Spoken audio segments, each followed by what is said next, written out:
Please state your first name for the record. Oh, my name is Norman. Norman, are you giving me Laquilla White permission to interview you for a presentation in class for mental health? Oh, yes, you have my permission.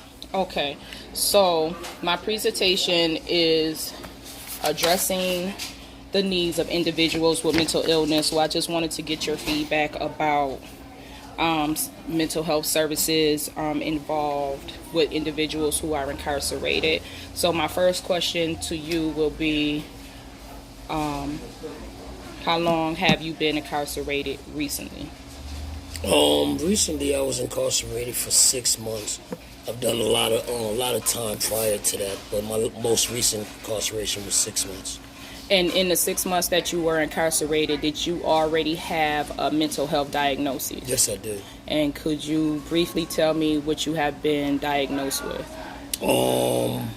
PTSD, anxiety, and depression. Okay, and with those mental health diagnoses, while you were incarcerated, have you ever been seen by a mental health therapist? Yes, I was. And how often would you say you were seen by a mental health therapist? Once. Once the whole time you were there? Yes, just to get my medication going.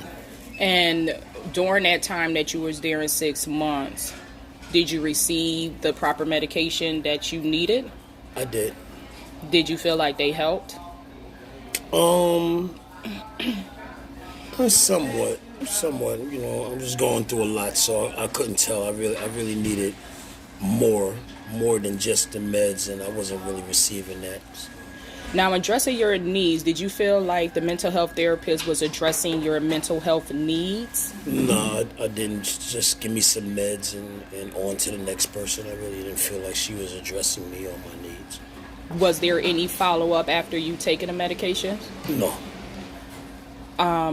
Upon discharge or being released from jail or prison, rather, was there any follow-up? Like, did they mandate you to do any mental health services after that, or was there any like a follow-up plan prior to you being discharged? No.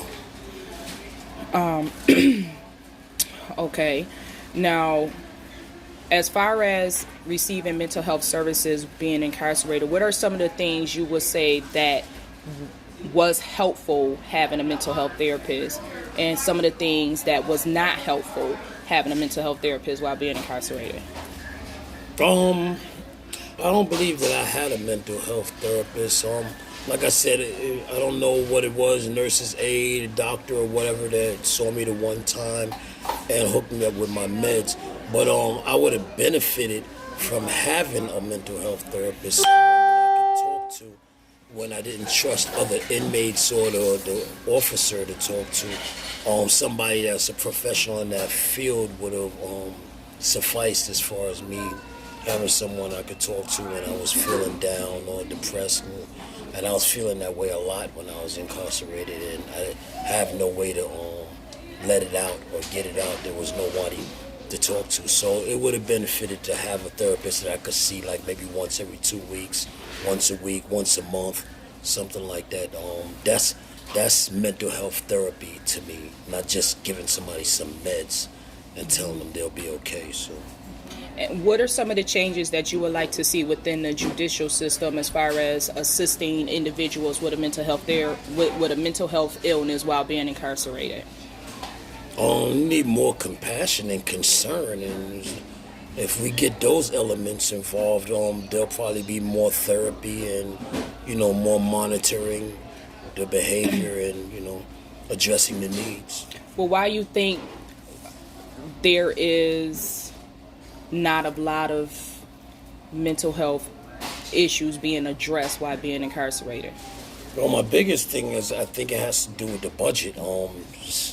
They're always looking for a way to save a penny, and they probably won't want to pay anybody to come in and do this therapy or these therapy sessions that's necessary. Another thing is lack of concern. They're inmates. Once they come into jail, they don't have too many rights. So, nobody's really concerned about an inmate and their needs. So, like I said, some compassion and concern and a better budget. If you can change one thing about the prison system and dealing with individuals with mental illness, what would it be? Wow. There is something that I can change. I would like to see people maybe doing internships or volunteer work inside of the prisons to make up for some of the budget that they don't have to pay somebody to come in and do it professionally. We can get some volunteers, just some concerned people on the inside. Maybe things will run better. Okay, well, I appreciate your honesty and your willingness to share, and this was very helpful, and I thank you. And if there's nothing else that you wanted to say, this will conclude our interview. Okay, no, I'm fine. Thank you.